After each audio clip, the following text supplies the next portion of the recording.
Killer comes in.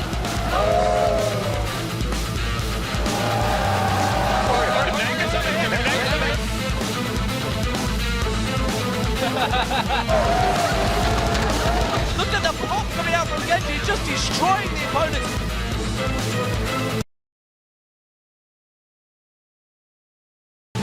The tower goes down, the inhibitors are dropping, and SK Gaming are just romping the way to victory.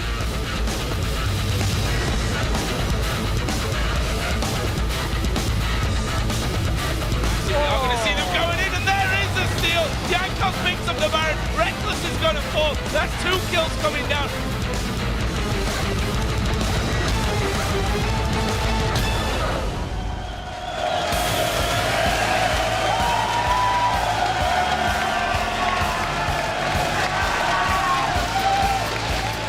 Welcome everyone to week 5 of the European League of Legends Championship Series, coming to you live from our studio in Cologne, Germany. I'm Joe Miller, and joining me here at the caster desk is Martin de Preshow Lunge. Thank you, Joe. It's going to be another huge week for the European teams as they fight for the top positions in the standings. But before we get into those matches, let's take a look back at some of the top news stories from last week, starting off with the North American LCS. We saw XDG picking up a nice victory over Dignitas, but Evil Geniuses continue to struggle. Yeah, EG is still trying to find their playstyle. They have some very action-packed games with a lot of early aggression, but once they get to the team fights, things are kind of falling apart for them. Yeah. TSM, on the other hand, they just keep winning. They're led by Bjergsen, who's doing well on every single champion he played so far. But we also have to mention the rest of TSM. We have Dyrus who's looking great, and the odd one who's constantly helping the lanes when needed.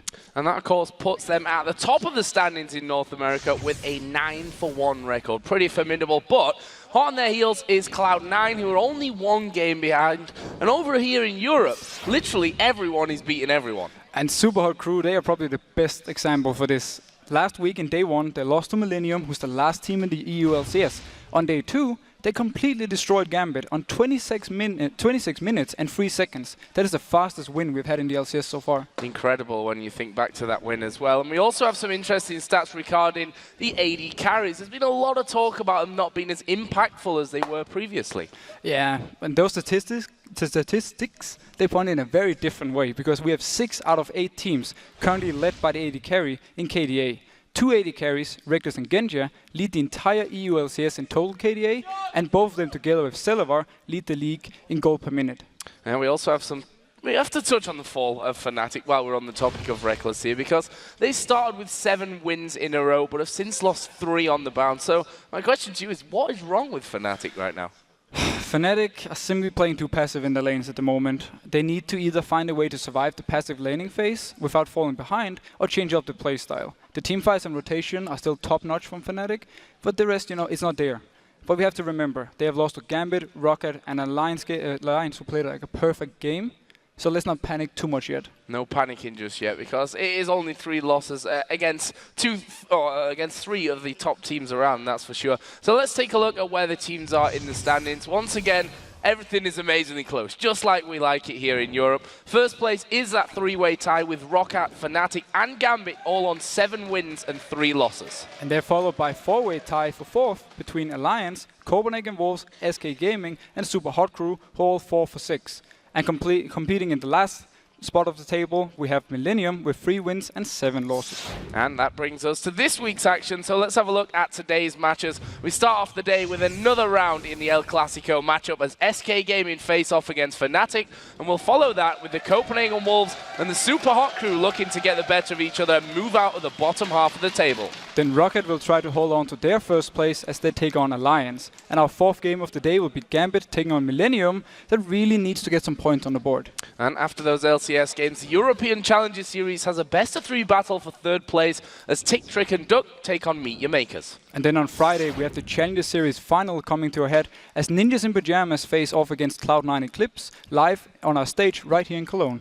And as a reminder, that means our day will be starting 2 hours earlier on Friday, so be sure to tune in at 5 p.m. Central European Time, which is 8 a.m. Pacific, so that you don't miss any of the LCS and the Challenger action. But now we want to point out some key players to keep an eye on this week, and with the table so close, for me, there are so many pros that we could feature here, but my choice have both come from Fnatic. Starting off with Xpeke, who for me has not been hitting the levels that we've come to expect from him in the last few games. He's struggled in the 3 games that Fnatic have lost, and will most definitely need to step it up if he's going to get Fnatic back on track. Meanwhile, Xpeke's top lane teammate Soaz has also been unable to make a big impact in the games that Fnatic have lost. In particular, his performance against Roccat was pretty lackluster after dying 1v1 in that top lane against Xaxus. Now, he's also felt the pressure from the community this week, and I think a good performance is going to do a lot for his confidence here. Yeah, but I've decided to pick 3 players who all have the same impact for their teams. When they do well, the team is winning. We can start with Svenskeren. When he's hot, SK wins. When he's not, they lose. SK Gaming, they need Svenskeren to perform and help out the lanes in the early game. He's a bit of a hit and miss player, with 11 deaths in their wins, but 30 deaths in their losses. I believe, though, he has the skills to be a top jungler in Europe, if he can be more consistent. Meimer is the next one for me. He's much like Svenskeren, a hit and miss player. The Super Hot crew really need to perform. He's the front line of Super Hot crew's teamfights, and Mr. Rales he won't be able to carry without Meimer pulling all the attention. He's been playing better and better lately, but he needs to really keep improving. Still having a bit of issues with his champion pool. We've only really seen him on Renekton and Dr. Mundo. Froggen for me is the last player though. He is pretty much the leader and shot caller of Alliance. Whenever he performs, they win the games. The numbers, they speak for themselves. He has 8.83 KDA when winning and 1.85 KDA when losing. He's been playing a little bit too passive from time to time and been very focused on farming instead of making plays, except for when he's on LeBlanc. If he plays more consistent and more aggressive, I actually feel Alliance can be a lot better. And remember, you guys can find stats for your own players to watch and much more over at lolesports.com. All you have to do, head over to the site to track your favorite teams, watch your VODs and see the full schedule. And while you're there, you'll also be able to tell us which teams you think will win each of tonight's matches. Just click on schedule and give a thumbs up to the lineup that you think has what it takes to win. You can also find out how to join us here in the studio to watch the teams play in person. Just click tickets to get all of the information. And now it's time for you to talk to us, so jump on Twitter and tell us which North American LCS pro would you like to see on a European LCS team and why? And you're not allowed to say Björksund official. Well, send to us at LOLesports and use the hashtag LCS so that we can highlight your answers later in the show. And by the way, I would actually pick Crumbs. He has got a fantastic beard, there's no doubt in that one. But now let's head over to Shox, who is standing by with 2 pros who are going to go head-to-head later on today.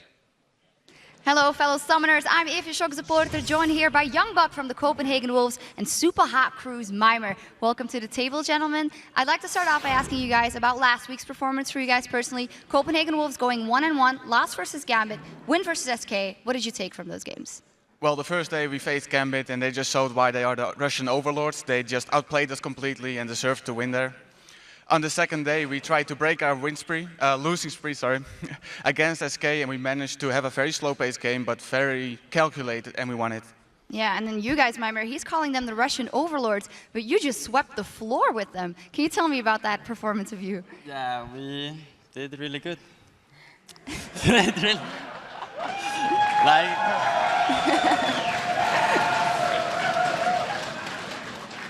Yeah. I played Renekton for like the second time, and we invaded them and got a bunch of kills, and then we just snowballed and won. Yeah, it was a very impressive performance from you guys. So you guys are playing each other later in the day, the second match of the day. Last time around, Super Hot Crew was too hot for you guys, so how do you think you're going to beat them this time around? Well, the last time we made some uncharacteristic thank you, Shox. Mistakes that cost us the game, and I don't think we'll do it again. However, they do certainly have a chance to beat us. Meimer? I think we are better and we'll win. You're very concise. Yeah. That is fine. Let me ask you guys maybe about something you might open up a little more about. Currently in the top lane, we have, of course, our champions that are always picked. You love playing your Mundo, you love playing your Renekton, but then we see some different things, like a LeBlanc going out last week. Is that something you guys would be open to trying, and do you think it can work? I've tried some strange counter picks that we haven't seen yet, and I might pull it off today, but it's very unlikely because the top picks right now are just so much better than the others. Well, I might try some new things today, so I'm looking forward to the match. Oh, well, I hope you try some new things today. I'd also like to ask you our Twitter question that we also asked our people at home. It is, which North American LCS pro would you like to see on a European LCS team, and why? Joey? I would like to see Preshow because I have a lot of respect for him. 2 years ago, I went to my first big tournament in America, and we hung out a bit with TSM, and he was a very cool person to be around. Special, you? Yeah, like Dyrus always did really good in LCS, the games I watched at least, so I would like to play against him in EU. 2 times TSM, that's saying something. Of course, guys, the first matchup we're going to have on our stage here today is Fnatic as they take on SK Gaming. Of course, Fnatic suffered a couple of losses in the last couple of weeks. Who do you think is going to take that one? I'm going to give it to Fnatic. They're just too strong individually and also have better rotations. Fnatic, I think they're the stronger team and they stumped us pretty hard, so. All right, well, thank you guys very much. Good luck in your matchup, of course, later today. And we're going to take a brief break, but stay tuned because when we come back, it's time for El Clásico. SK Gaming versus Fnatic is coming up in 3.5. We'll be right back.